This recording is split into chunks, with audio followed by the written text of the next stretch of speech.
Birds and the bees, folks. Who is teaching the children today about the birds and the bees? Is it the parents, the brother and sister, the aunts, uncles, grandparents, the internet, movies? Who today is teaching about the birds and the bees? When I was growing up, and the birds and the bees was don't get nobody pregnant or use protection, be safe. And I'm guessing that if it's a female, the conversations are a little bit different than a male because for some reason that's just how it's been forever. But the birds and the bees, man, who takes on that responsibility to teach since the internet is so overwhelming with all kinds of videos, pictures, uh, things that kids can get their hands on extremely quick. They don't have to wait. They don't have to go to the library.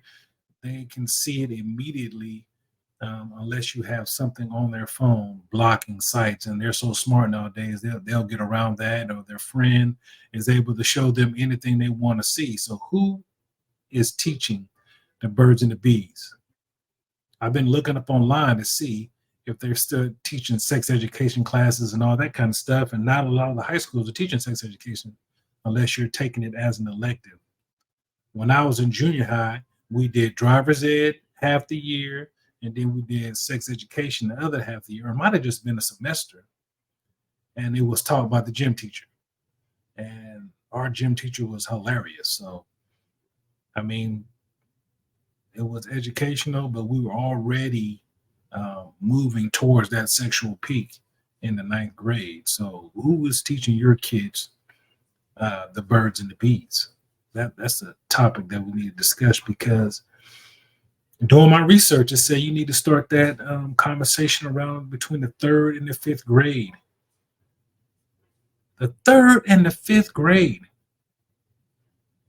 right when people's bodies start to change or kids start to change and start realizing that they're growing up.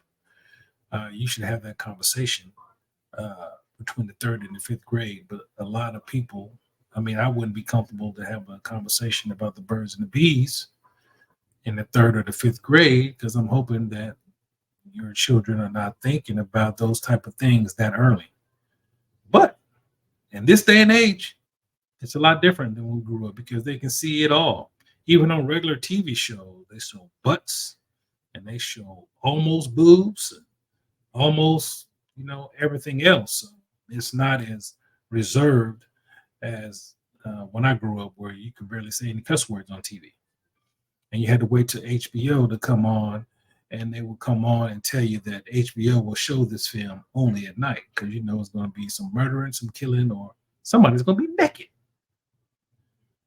So, who is teaching your children about the birds and the bees? I would tell you to have that conversation sooner than later and let them know, well, how do you feel about early sex and what they need to worry about disease, pregnancy, and those type of things. And we need to teach our kids responsibilities because if you make a mistake, it may be a responsibility you have to live with for the rest of your life. So, birds and the bees, folks, who is teaching your kids? And if not you, if you don't feel comfortable, man, get somebody, get a counselor or somebody that's able to have this conversation. But you have to grow up as a man or a woman and discuss this with your children. I probably still need to discuss it with my children, but they are grown and my son hears a lot of stuff. So I definitely need to make sure he's not pilling and paddling in the wetness. Piddle paddling in the wetness. Oh man, that is a great one. I'm gonna make a T-shirt of that one. So listen, birds and the bees, folks. Make sure you read up if you're uncomfortable having this conversation, and if you're not, talk to them about it and figure it out. They may have questions that they want to answer. They may have a lot of questions that they need to ask, and they need for you to answer them as truthfully as possible. Don't make up no story. Oh, it's about love and You know, it's about, marriage, because that's just a lie. It ain't about love, and it ain't about no damn marriage. It's about your friends is getting it and you want to get it too. And now you're in a pickle. So maybe you're not ready and you need somebody you can talk to. It's easier to talk to a sibling because you may feel more comfortable than your parents. And now I'm talking to the children as well, if they were kids that are listening, or even to the parents that are listening. Maybe you ask your older sibling, hey man, has anybody talked to you about the birds and the bees? And they may be like, yeah, mom, so much and so. And I gave them what you gave me. All right. Birds and the bees, folks. Talk to your kids about it. Talk to your grown-up kids about it. Hell, talk to your spouse about the birds and the bees. Maybe he don't even know. All right, guys. Hey, this is Derek from Manning Up, Men Building Men. Y'all have a great Wednesday. And I'll see you this weekend. See you.